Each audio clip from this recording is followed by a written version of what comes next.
Hi అండి అందరికీ. నేను మీ సీత. ఎలా ఉన్నారండి అందరూ? బాగున్నారు కదా? నేనైతే చాలా బాగున్నానండి. మీరు కూడా బాగుండాలని మనస్ఫూర్తిగా కోరుకుంటున్నాను. ఫస్ట్ టైం నా వీడియో చూస్తుంటే ప్లీజ్ సబ్స్క్రైబ్. ఈరోజు రెసిపీ వచ్చేసి రాగి లడ్డు. మంచి హెల్తీ లడ్డు అండి ఇది. ఇది పాలిచ్చే తల్లులకు, ఎదిగే పిల్లలకు రోజుకొక లడ్డు చొప్పున ఇవ్వండి. చాలా మంచిదండి ఈ రాగి లడ్డు.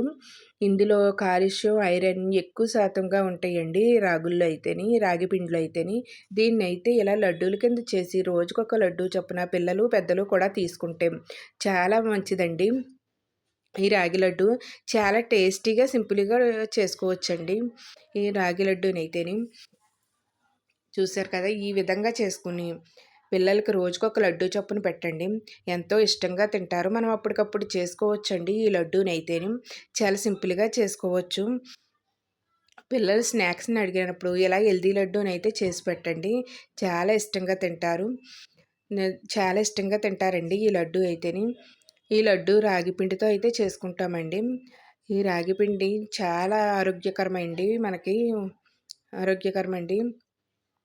చాలా టేస్టీగా కూడా ఉంటుందండి ఈ లడ్డు అయితేని.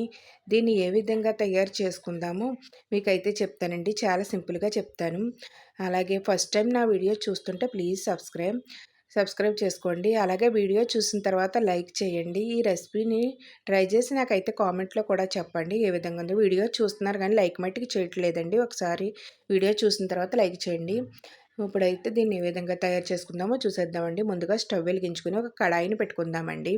ఆ కడాయిని పెట్టుకుని 3 టేబుల్ స్పూన్లు అయితే నెయ్యిని వేసుకుందామండి. నెయ్యిని వేసుకుని ఒక పావు కప్పు అయితే బాదం పప్పులనైతే వేయించుకోవాలండి. ఇలా అయితే దోరగా గోల్డెన్ కలర్లో వచ్చేదాకా వేయించుకోవాలండి. చిటపటలాడతాయండి బాదం పిక్కలు బాగా వేగాక.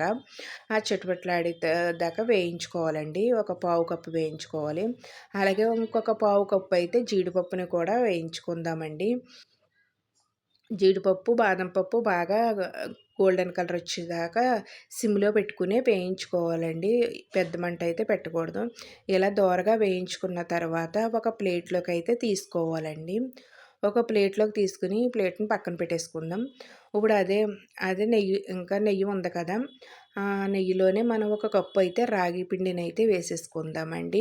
ఇలా రాగి పిండిని వేసేసుకొని దాన్ని కూడా బాగా పచ్చివాసన పోయేదాకా వేయించుకుందామండి. లైట్ గోల్డెన్ కలర్లో వేయించుకుందాము. చూసారు కదండి! ఈ విధంగా వేయించుకుంటే సరిపోద్ది. ఇప్పుడు ఒక మిక్సీ జార్ తీసుకొని మనం వేయించి పెట్టుకున్న బాదం పప్పు, జీడిపప్పు బాగా చల్లారిపోతాయి కదండి! చల్లారిన తర్వాత ఒక మిక్సీ జార్లో వేసుకోవాలండి. ఇలా మిక్సీ జార్లో వేసేసుకొని ఇందులోనే మంచి ఫ్లేవర్ కోసం ఒక 4 యాలక్కాయలు కూడా వేసుకుందామండి. వేసేసుకొని మనం ఒక మిక్సీ పట్టించేద్దామండి. మెత్తగా పొడి కింద అయితే మిక్సీ పట్టించేసుకుందాం. చూసారు కదా! ఈ విధంగా మిక్సీ పట్టించుకుంటే సరిపోద్దండి. ఏ విధంగా మిక్సీ పట్టించుకుంటే సరిపోద్ది. మనం ఒక కప్పు రాగి పిండికి ఒక కప్పు బెల్లం తీసుకుంటున్నానండి. బెల్లం తరుగు. ఈ బెల్లాన్ని కూడా ఇందులో వేసేసుకుంటున్నాను. మిక్సీ జార్లో వేసేసుకుంటున్నానండి. అలాగే ఒక కప్పు రాగి పిండిని బాగా వేయించి పక్కన పెట్టుకున్నాను కదా! దాన్ని కూడా ఇందులో వేసేసుకుంటున్నానండి. మొత్తం అంతా వేసేసుకొని మిక్సీ అయితే పట్టించేసుకుందామండి. మెత్తగా అయితే మిక్సీ పట్టించేసుకుందాం. ఈ విధంగా అయితే ఇలా మెత్తగా అయితే మిక్సీ పట్టించేసుకోవాలండి. ఇలా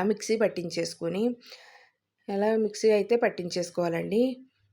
చూసారు కదా! ఈ విధంగా మెత్తగా అయితే మొత్తం బెల్లం, జీడిపప్పు, బాదం పప్పు, రాగిపిండి మొత్తం అంతా ఇలా అయితే మిక్సీ పట్టించేసుకోవాలండి.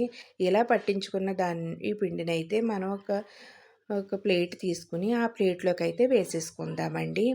ఇలా వేసేసుకున్నాక మనం ఇప్పుడు ఇందులో అయితే ఒక పావు కప్పు అయితే మళ్ళీ నెయ్యినైతే వేసుకుందామండి.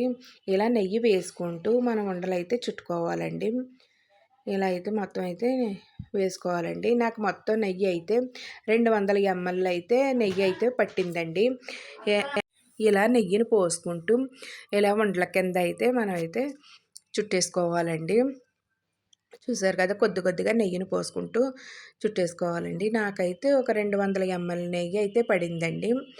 అలా ఆ నెయ్యినైతే వేసుకుంటూ ఇలా ఉండల కింద అయితే నేనైతే చుట్టేసుకుంటున్నానండి.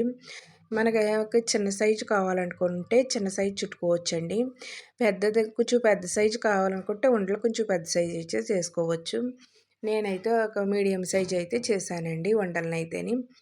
అటు పెద్దవి కాకుండా, ఇటు చిన్నవి కాకుండా సమానంగా అయితే చేసుకున్నానండి. ఇలా అయితే మొత్తం ఉండలన్నీ కూడా ఈ విధంగా అయితే చేసేసుకున్నానండి. చేసేసుకొని ఒక ప్లేట్‌లో అయితే పెట్టేసుకున్నాను. ప్లేట్‌లో అయితే పెట్టేసుకున్నానండి. మొత్తం అయితే ఉండలన్నీ ఇలా చేసుకొని ఏమో ఈ రాగి పిండితో ఈ రాగి పిండి లడ్డు అయితే రెడీ అయిపోయిందండి. చాలా టేస్టీగా చేసుకోవచ్చండి. దీన్నైతే చాలా టేస్టీగా ఉందండి.